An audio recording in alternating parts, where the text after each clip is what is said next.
Remember that movie, Lord of the Rings? Which version? Both versions. Which one's your favorite version? Not the animated one. Why is that?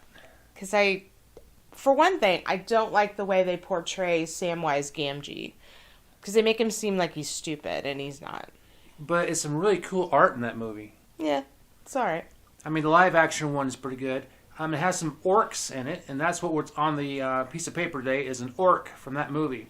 Right now, I am going over with my 8B, B as in boy, pencil, of my thick lines, and doing my outlines. So, what do you remember about that movie? What was the good parts? The good parts. The whole thing. Well, I think the way they portrayed the race was pretty cool. The race of the orcs? No, those guys on the horses. Oh. What were they called? Wraiths, right? Right. Okay, I thought you said race. Sorry. Okay, anyway.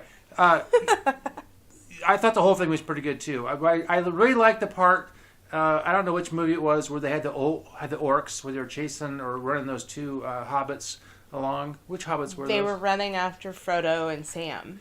But, yeah. Oh, well, they had Merry and Pippin. Anyway. And they were going to eat their legs. Right. And I think this is the orc right here. This may be the one who wanted to eat their legs.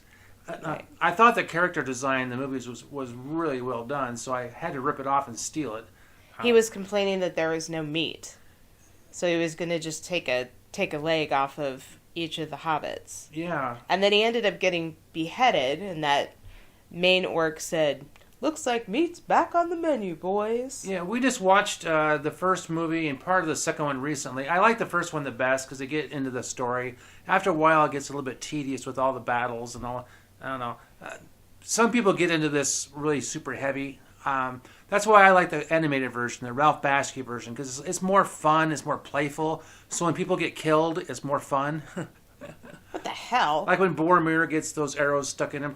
It's more, I don't know. When it's done live action, it's just too depressing. I don't know. But when you watch a cartoon, it's a cartoon, and I think it's really well done. I watch that thing at least twice a week. I think it's a 1978, 77 animated movie. But where are we at here? Now I'm putting on some hair. All kinds of hair with my, that's my 8B. Then I switch over to my 2B, and I put little hairs in it. So I'm mixing up the hairs. That's what you do when you're an artist. You kind of mix things up. I got most of the face drawn in. I'm putting some hair around the back. To fill out the composition, and you have to kind of, I don't know how to explain it. Oh, okay, I'm putting on my ink wash right now. And this was tricky because I don't do faces normally. So I didn't know how this was going to turn out. I was just kind of winging it like I do everything. And I don't want to spoil it for you, but I think it turned out pretty good.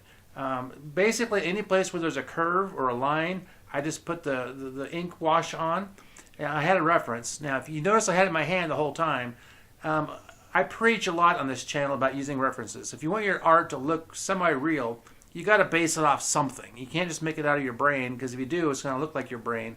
It's going to look mushy and weird and not look right. And you go, I'm not a good artist. How come I can't draw very well? It's because you don't use reference. You need to, set something on the table and draw it and practice if it matters to you.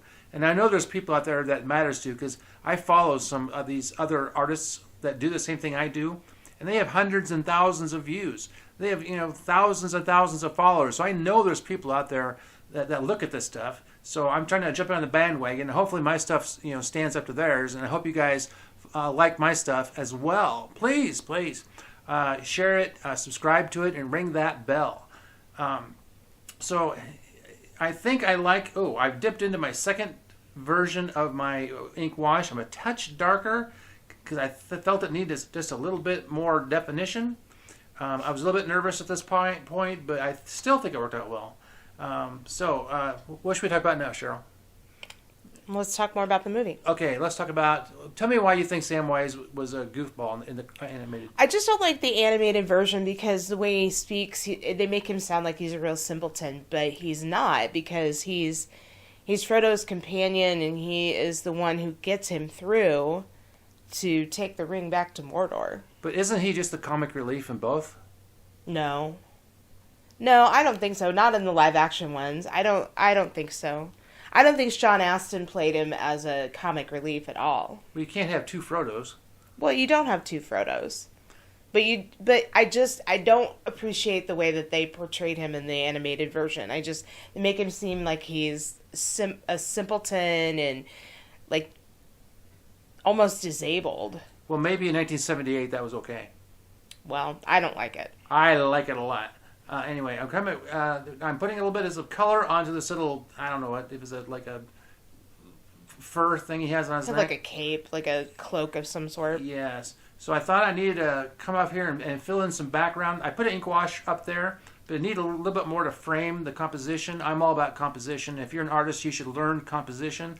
I'm putting a little bit of ice shine on right now. And then I come in and sign my name. Keith Trim. That's Keith. That's Trim. 24. Thanks for showing up.